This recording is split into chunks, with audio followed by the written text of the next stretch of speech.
Hello students, myself Sakshi and I am from Electrical Engineering Department.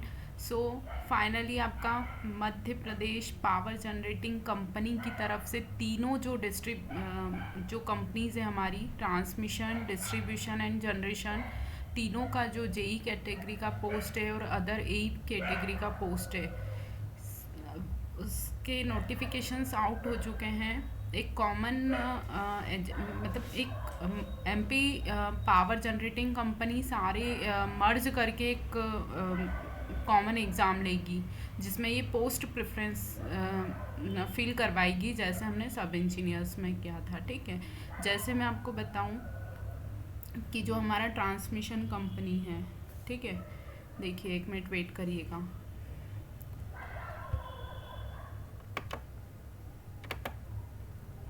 देखिए सबसे पहले हमारे पास ओवरऑल 3 कंपनीज होती है। एक तो जनरेशन होता है, एक ट्रांसमिशन होता है और एक डिस्ट्रीब्यूशन होता है। उसके अलावा हमारे पास मैनेजमेंट कंपनीज भी होती है। ठीक है, तो जो डिस्ट्रीब्यूशन है उसमें भी 3 जोन होते हैं। एक तो हमारा इंदौर जोन, भोपाल जोन और जबलपुर जोन, जो कि अपना पर्टिकुलर एग्ज़ाम करवाता था। लेकिन इस बार क्या हुआ है कि सारे डिपार्टमेंट्स को मर्ज करके जनरेशन एग्ज़ाम कंडक्ट करवा रहा है, जिसमें ये पोस्ट प्रेफरेंस भराएगा। ठीक है, और इसमें सबसे अच्छी बात ये है कि इसमें सारे ब्रांचेस के लिए वैकेंसीज है। अदर हालांकि वैकेंसीज कम है, बट कुछ तो वैकेंसीज हैं। ठीक है, देखिए जैसे मेजर वैकेंसी इस डिपार्टमेंट में है। ठीक है, अब आप ये देखिए, junior engineer, assistant engineer, plant distribution, transmission, technical, electrical training. ठीक है, मेजर इसमें जो है, आपको याद होगा कि जब सब इंजीनियर का सबसे फर्स्ट टाइम जब नोटिफिकेशन रिलीज़ हुआ था तो उसमें हमारा 700 अप्रॉक्स हमारा वैकेंसी था। किसका? मध्य प्रदेश इलेक्ट्रिसिटी बोर्ड का। ये वही वैकेंसीज है, ये पर्टिकुलर डिपार्टमेंट ऑर्गेनाइज कर रहा है इस एग्ज़ाम को। ठीक है, तो आप सबसे पहले मेजर चीज़ ये देखिएगा कि इसमें सबसे ज़्यादा वैकेंसी इलेक्ट्रिकल स्टूडेंट्स के लिए ही है। देखिए मैं जो आपको बता रही हूँ वो आप ध्यान से सुनिएगा, उसके बाद मैं आपको डिटेल में एक एक चीज़ें आपको बताऊँगी कि क्या है और क्या नहीं। ठीक है, ये वही वैकेंसीज़ हैं जो सबसे पहले पिछले साल जब फर्स्ट टाइम हमारा नोटिफिकेशन रिलीज़ हुआ था एमपी सब इंजीनियर का, जिसमें 700 अप्रॉक्स टोटल इलेक्ट्रिकल पोस्ट थी। उसमें एमपी इलेक्ट्रिकल एनर्जी डिपार्टमेंट का भी पोस्ट था। लेकिन हुआ क्या, जब सेकंड हमारा नोटिफिकेशन आया उसमें ये सारी पोस्टें उन्होंने वापस ले ली थी। ठीक है, तो वही पोस्ट इस बार निकल कर आई है। ठीक है, तो आपको ध्यान रखना है। अब देखिए, अब इसमें ये रेगुलर, इसमें 2 पोस्ट निकली है, एक तो रेगुलर बेस पे और एक कॉन्टेक्चुअल बेस पे। ठीक है, तो हमको ये ध्यान रखना है कि हमारा जो जेई है, इलेक्ट्रिकल वाले स्टूडेंट्स का जो जेई जूनियर इंजीनियर या असिस्टेंट मैनेजर है, और या फिर प्लांट डिस्ट्रीब्यूशन ट्रांसमिशन, तीनों के लिए जो कोड है वो क्या है? 011। मतलब आपको पोस्ट कोड याद रखना है। ठीक है, ध्यान रखिएगा, ये आपका पोस्ट कोड है। जो बच्चे इलेक्ट्रिकल इंजीनियरिंग से डिप्लोमा या डिग्री किए हुए हैं उनको इस पोस्ट कोड का फॉर्म अप्लाई करना है। ठीक है, अब इसमें आप ये देखिएगा कि जनरल वालों के लिए 67 पोस्ट है। ठीक है, और टोटल इसमें 240 पोस्ट है। ठीक है, वेट देखिए, यूआर का मतलब अनरिजर्व्ड कैटेगरी है, इसमें 67 है। ठीक है, एससी में 38 पोस्ट है, एसटी में 49 पोस्ट है, ओबीसी कैटेगरी के लिए ओवरऑल 64 पोस्ट है और ईडब्ल्यूएस कैटेगरी के लिए 22 पोस्ट है। ठीक है, इसी तरीके से असिस्टेंट मैनेजर का भी आया है। लेकिन इन्होंने क्या किया है, जब पहले एग्ज़ाम होती थी तो ये लोग गेट का स्कोर कार्ड, जो लोग गेट के स्कोर कार्ड वैलिड रहता था, और जब जो लोग स्कोर कार्ड जिनके पास स्कोर कार्ड रहता था वही लोग इस फॉर्म को अप्लाई करते थे। लेकिन इन्होंने इस बार क्या किया है, विदाउट गेट करके इन्होंने एक्सपीरियंस मांग लिया 4 साल का। ठीक है, तो मोस्ट प्रोबेबली स्टूडेंट तो सारे इसमें बाहर ही हो गए, क्योंकि अब हालांकि जिनके पास गेट का स्कोर कार्ड है लेकिन एक्सपीरियंस नहीं है तो वो एई को अप्लाई नहीं कर पाएंगे। ठीक है, उसके बाद आप ये देखिएगा, इसमें मैकेनिकल वालों के लिए भी पोस्ट है 53। ठीक है, उसके बाद आप ये देखिएगा, ये सब जेई की है, ज़्यादा पोस्ट जेई की ही आई है, ठीक है। उसके बाद आप ये जेई का जूनियर इंजीनियर सिविल वालों के लिए भी है, उसमें टोटल 40 पोस्ट है, ठीक है। और ओवरऑल मतलब 444 पोस्ट के लिए ये रिक्रूटमेंट आया है, ठीक है। तो आपको ये ध्यान रखना है। उसके बाद अब हम बात कर लेते हैं कि इसमें एग्ज़ाम कैसे होगा, एग्ज़ाम का पैटर्न क्या रहेगा, ठीक है।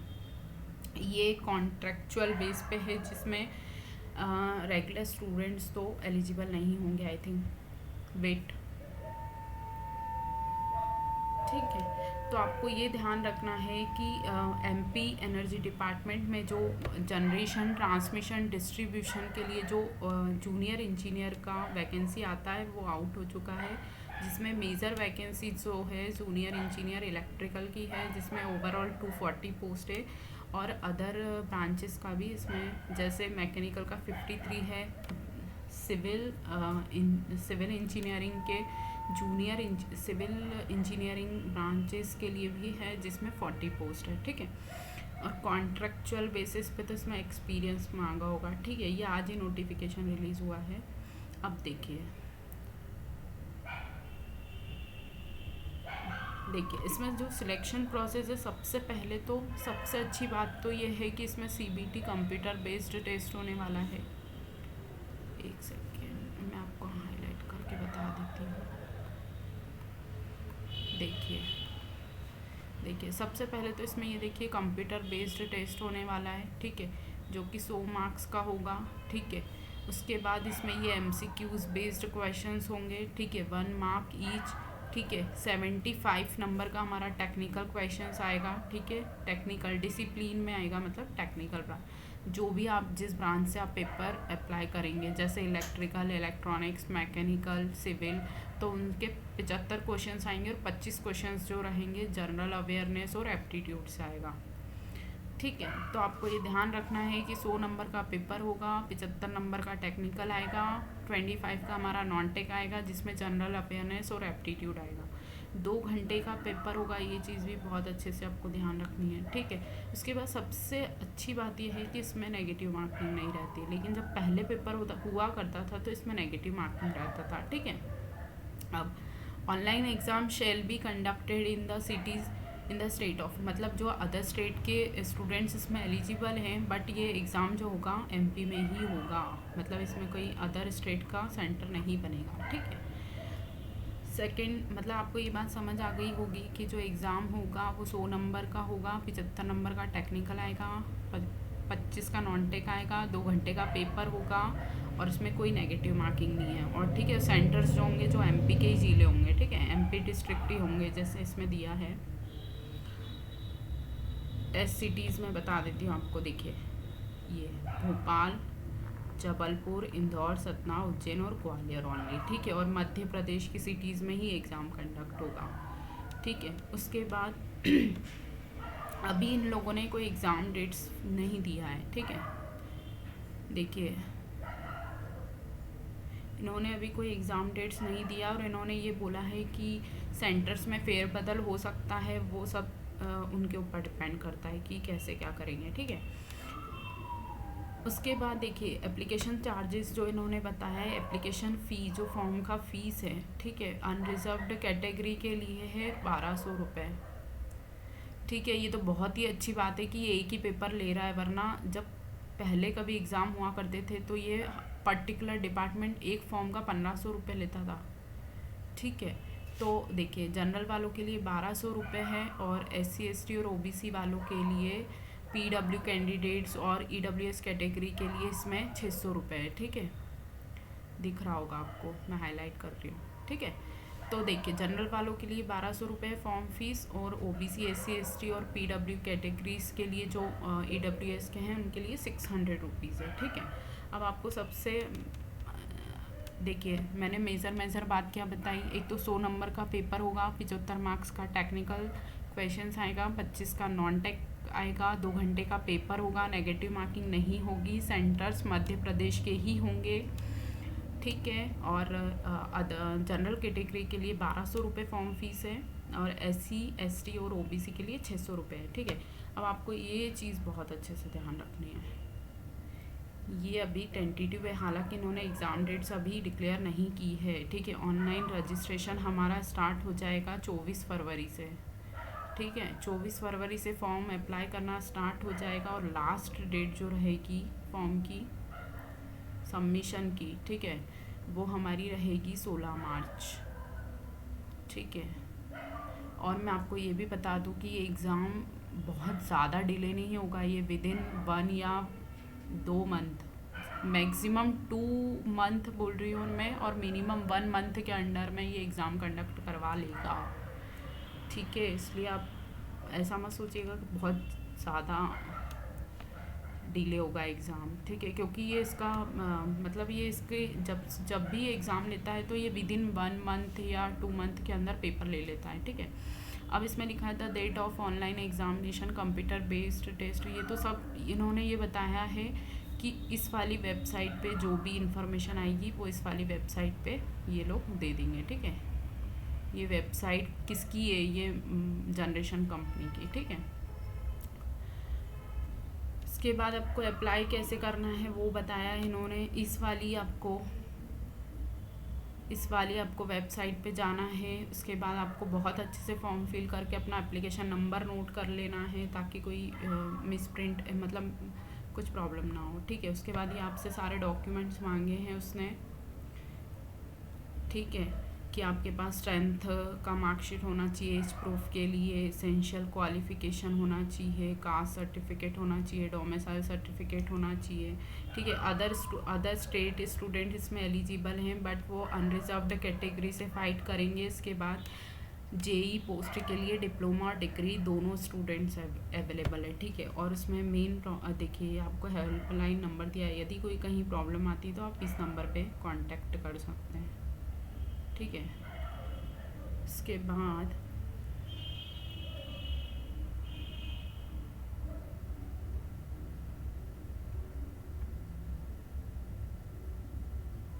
ये देखिए आपको स्टेप्स दे रखे हैं कि पहले आपको रजिस्ट्रेशन करना है, फिर आपको वो मतलब ये सारा फॉर्म फिल का इसका प्रोसेस दे रखा है, ठीक है। अब हम आते हैं अपने मेन मुद्दे पे।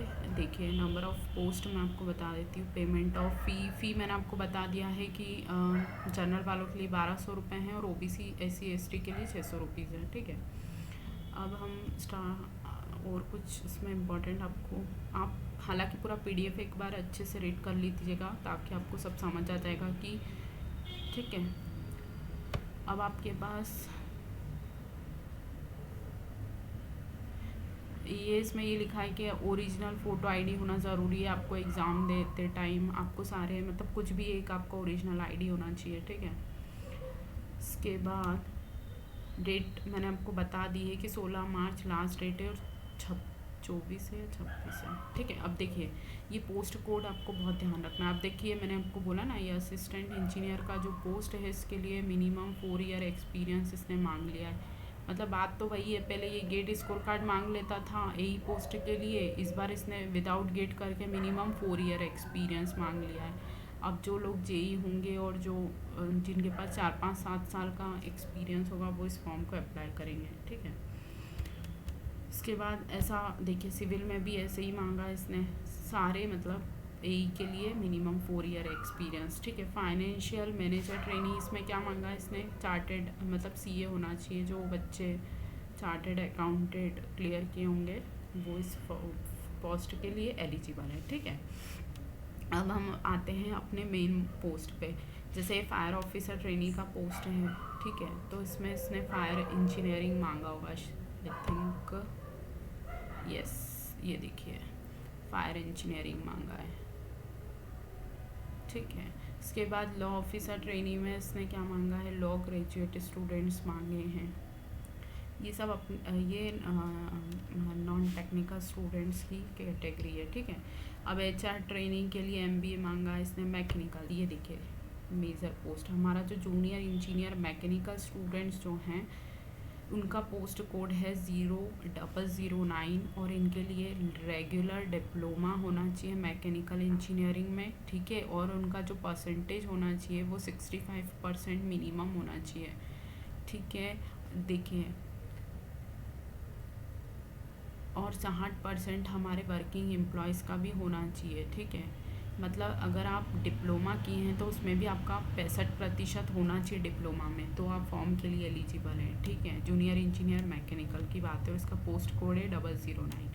अब हम जूनियर इंजीनियर प्लांट इलेक्ट्रॉनिक्स पे आ जाते हैं, ठीक है। इलेक्ट्रॉनिक्स में 0010 इसका पोस्ट है और इसमें भी 65% मांगा है डिप्लोमा में, ठीक है। हालांकि इसमें बीई वाले भी एलिजिबल हैं, ठीक है। इसमें देखिए मैं ये बोल रही हूँ कि जूनियर इंजीनियर की पोस्ट पे डिप्लोमा और डिग्री दोनों एलिजिबल है, ठीक है। ये देखिए, ओके। मतलब आप जूनियर इंजीनियर पोस्ट के लिए डिप्लोमा और डिग्री दोनों स्टूडेंट्स फिल कर सकते हैं। मेजर पोस्ट हमारी ये है, देखिए ये हमारा पोस्ट कोड है जूनियर इंजीनियर इलेक्ट्रिकल का, ठीक है। ये इलेक्ट्रिकल का पोस्ट है, ये देखिए। और इसमें भी इन्होंने यही मांगा है कि 65% होना चाहिए। अगर आपका CGPA में मार्कशीट है तो उसमें भी 6.5 आपको CGPA होना चाहिए, ठीक है। और आप अगर कैंडिडेट रेगुलर आपने BTech किया है तो वो भी आप एलिजिबल हैं, ठीक है। इसी में 240 पोस्ट। उसके बाद हम जूनियर इंजीनियर सिविल में आ जाते हैं, तो देखिए सिविल का कोड है 01, है ना। सिविल में भी 65% होना चाहिए, किस में, डिप्लोमा में, ठीक है। और डिग्री में भी 65% होना ही चाहिए, तभी आप फॉर्म अप्लाई कर पाएंगे। 1 सेकेंड, ठीक है स्टूडेंट्स। तो आपको ये चीज़ ध्यान रखनी है। देखिए लिखा है the candidate should have regular diploma in civil engineering from AICT approved university institute with minimum 65% marks, ठीक है। और 60% मार्क्स फॉर एम्प्लॉयज़ वर्किंग, अगर जो कोई वर्किंग एम्प्लॉय है तो उसके 60% मार्क्स होने ही चाहिए, ठीक है। अब देखिए, अब जो बच्चे जैसे ये हमारा पोस्ट कोड तो यही है हमारा मैकेनिकल इलेक्ट्रॉनिक्स और इंजीनियरिंग JEE के लिए, ठीक है। तो उसमें मिनिमम एज इन्होंने 18 साल मांगी है, मतलब 18 साल से छोटा कोई इसको फॉर्म फिल नहीं कर पाएगा, ठीक है। अब देखिए इसके बाद इन्होंने मैक्सिमम एज का क्राइटेरिया दिया है कि 43, जैसे क्या दिया है इन्होंने, unreserved male 43 year, female aspirants जो अनरिजर्व्ड है वो 48, और मेल फीमेल जो हैं जो गवर्नमेंट एम्प्लॉय हैं वो 48 ईयर, ठीक है। OBC में 48 ईयर, ठीक है। ये मैक्सिमम एज है MP के डोमिसाइल के लिए, ठीक है।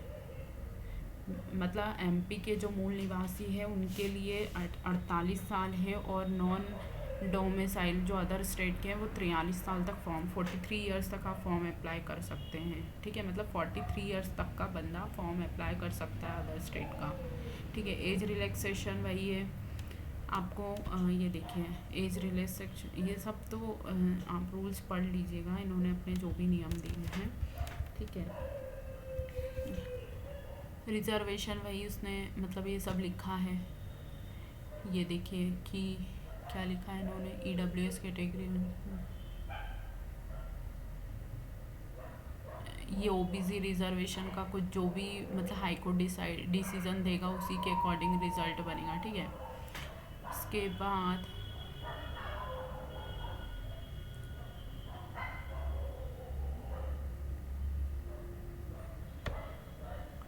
ये देखिए रिजर्वेशन ऑफ एक service man having MP domicile shawl B 10%, ठीक है। ओनली जूनियर इंजीनियर, ये मतलब एक्स सर्विसमैन के लिए इन्होंने वो दिया है रिजर्वेशन, ठीक है। इसके बाद सिलेक्शन प्रोसेस बताया है उन्होंने वही कि देखिए ऑनलाइन एप्लीकेशन इनवाइट किया है। उसके बाद मैंने आपको ये सब चीज़ें तो बताई थी। ये 4th पॉइंट बहुत इंपॉर्टेंट है, ठीक है। देखिए selection shawl be done on the basis off score obtained in online examination containing 100 numbers multiple choice questions of 1 marks each, ठीक है। comprising of 75 questions in equivalent relevant discipline and 25 questions in general awareness aptitude.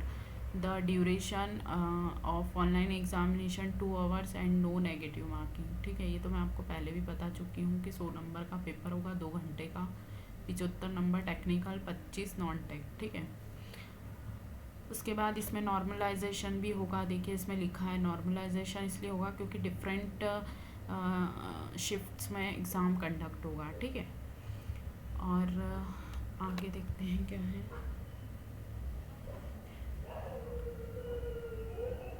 In case of some dates of birth, preference will be given to higher marks in the discipline। ये तो सब selection उसका दे रखा है। देखिए cut off marks in CBT बता रखा है इन्होंने, ठीक है। क्या बता रखा है, unreserved category shall be obtain to 50% in online examination, और ओबीसी और के लिए 40 मार्क्स। ये आपका कट ऑफ मार्क्स रहेगा कि 40% मार्क्स तो आपको लाना ही है, ठीक है। उसके बाद मेरिट बनेगी, इसमें लिखा है शॉर्ट लिस्टेड कैंडिडेट की मेरिट बनेगी, उनका डीबी होगा, फिर ज्वाइनिंग हो जाएगा, ठीक है। तो बहुत अच्छी अपॉर्चुनिटी एकदम से आई है और सडन इन्होंने अपना रूल बुक जारी किया है, इसलिए जो भी इलेक्ट्रिकल इंजीनियरिंग के स्टूडेंट्स हैं बहुत अच्छे से अपनी तैयारी को आगे बढ़ाएं, ठीक है।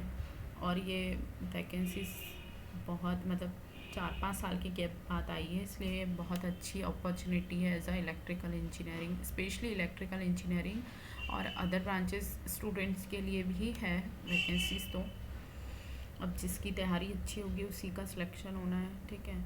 अब देखिए ये एक सेकेंड, ये आपको पे स्केल बताया हुआ है यहाँ इन्होंने, ठीक है, कि न्यू पेंशन स्कीम भी है। देखिए ये न्यू पेंशन स्कीम भी अप्लाई होगी, ऐसा कुछ लिखा है, मेड भी एप्लीकेबल है ना। उसके बाद इसमें देखो बॉन्ड का भी है कि प्रोबेशन पीरियड है इसमें 3 साल का, 3 साल, ठीक है। उसके बाद बाकी तो सिलेक्शन प्रोसेस दिया है और भी कुछ रूल्स दिए हैं। देखिए मिनिमम एजुकेशन क्वालिफिकेशन, ठीक है। अब हमको पोस्ट कोड 11 का देखना है ना। ये देखिए इसमें नोट इन्होंने 10% रिलैक्सेशन दे रखा है ईडब्ल्यूएस कैटेगरी को, है ना। ये तो चलो इनका है, ये तो मैंने बताई थी आपको। मैनेजमेंट, सॉरी,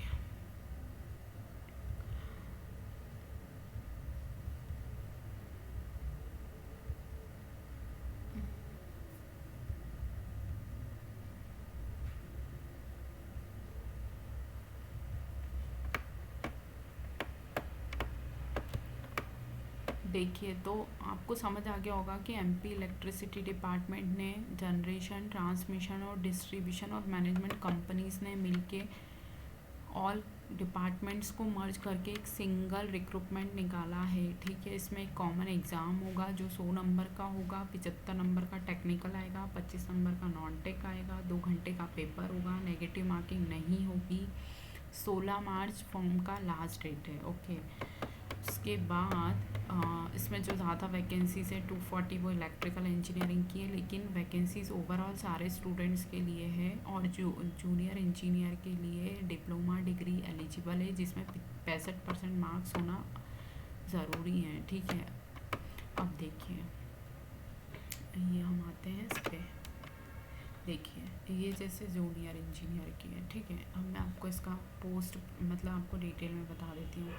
ये देखिए ये है हमारी जनरेशन कंपनी, ये हमारी पावर मैनेजमेंट कंपनी है, ये हमारी ट्रांसमिशन है, और ये हमारी तीनों जो हैं ये डिस्ट्रीब्यूशन की हैं, और तीनों जोन, एक भोपाल की होगी, एक इंदौर की होगी और एक जबलपुर की होगी। बहुत ध्यान से देखिएगा। देखिए ये जनरेशन है एमपीपी जीसीएल, ये मध्य प्रदेश का जनरेशन कंपनी है, ठीक है। उसके बाद ये जो है एमपी पीएमसीएल, ये हमारा पावर मैनेजमेंट कंपनी सॉरी, और ये हमारा एमपीपीटीसीएल है जो कि ट्रांसमिशन कंपनी है, ठीक है। तो ये 3 डिपार्टमेंट तो ये हो गए, एक जनरेशन हो गया, एक पावर मैनेजमेंट हो गया और एक ट्रांसमिशन हो गया, और बाकी जो ये 3 कंपनीज है ये डिस्ट्रीब्यूशन की है, और ये तीनों जोन में जो डिवाइडेड डिस्ट्रीब्यूशन कंपनी, ठीक है, उसी का ये इन्होंने पोस्ट दे रखा है। ठीक है।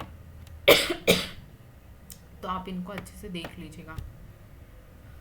देखिए ये कि जनरेशन में 17 है, पावर मैनेजमेंट में 0 है, फिर ट्रांसमिशन में 11 है, और ये डिस्ट्रीब्यूशन कंपनीज हैं, ठीक है। ओवरऑल 240 है, ठीक है।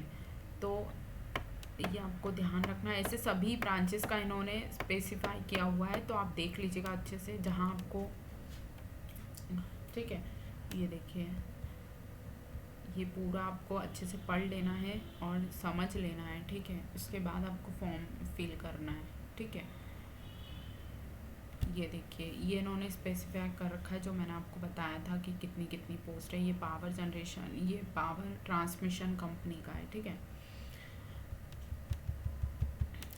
ये आपको कैटेगरी वाइज फीमेल मेल की कैटेगरी वाइज इन्होंने सीट्स को स्पेसिफाई कर दिया है, ठीक है।